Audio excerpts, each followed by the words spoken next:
আলাদা ফান্ড থাকবে, মসজিদের আলাদা ফান্ড থাকবে, কবরস্থানের আলাদা ফান্ড থাকবে, আপনার মাদ্রাসার আলাদা ফান্ড থাকবে। একটা ফান্ড আর একটা ফান্ডের সঙ্গে টাকা যুক্ত করা হবে না, প্রত্যেকটা ফান্ডের আলাদা আলাদা টাকা আপনাকে রাখতে হবে। আর যেহেতু এটা ঈদগাহের উন্নতি কল্পে জালসা, জালসা তো কয়েকজনে করছেন, কিন্তু এটা কিন্তু আপনার সমাজের উন্নতি কল্পে জালসা।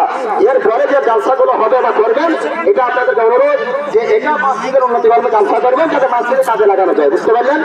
হ্যাঁ, যেহেতু ঈদগাহ উন্নতি কল্পে জালসা, তাই এই টাকা ঈদগাহতে লাগাবেন, ঈদগাহের কাজ করবেন।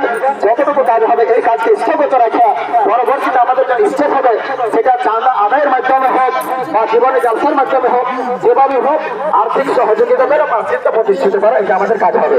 যাই হোক, এখন আপনার কমিটি থেকে আসছেন কিছু বলার জন্য, আপনারা শোনেন, তারপরে ইনশাআল্লাহ নামাজের নিয়মকানুন বলে দেওয়া হবে, নামাজ আমরা পড়বো। আর সকলকে আমার তরফ থেকে জানাই ঈদের আন্তরিক সালাম ও শুভেচ্ছা এবং ঈদের মোবারকবাদ। আসসালামু আলাইকুম ওয়া রাহমাতুল্লাহি তাআলা ওয়া বারাকাতুহু।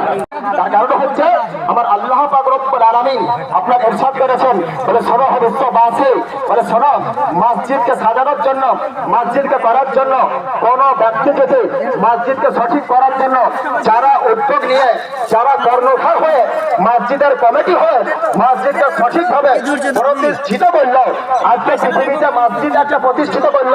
মসজিদ হচ্ছে মসজিদ আল মাসজিদ বাইতুল্লাহ, মসজিদ হচ্ছে আল্লাহর ঘর।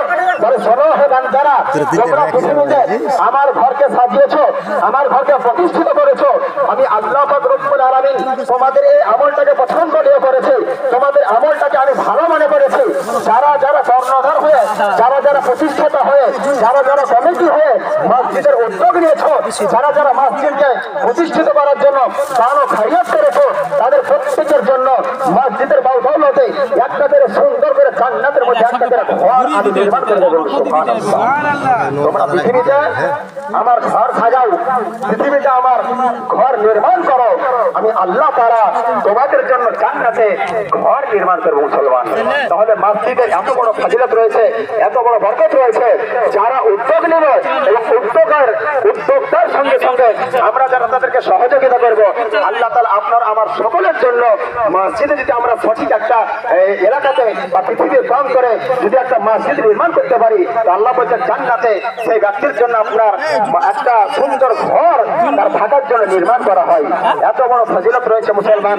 অতএব সকল কমিটিগণ এবং জনসাধারণকে বলবো যে আপনারা দেরি না করে, বিলম্ব না করে মসজিদের কিভাবে নির্মাণ করা যায়, মসজিদটাকে কিভাবে ভালো করা যায়, একতলা হোক আর দুতলা হোক, কিভাবে মসজিদকে হেফাজত করা যায়, বিভিন্ন রকমের আপনার প্রাকৃতিক দুর্যোগ থেকে মসজিদকে কিভাবে হেফাজত করা হয়, সেই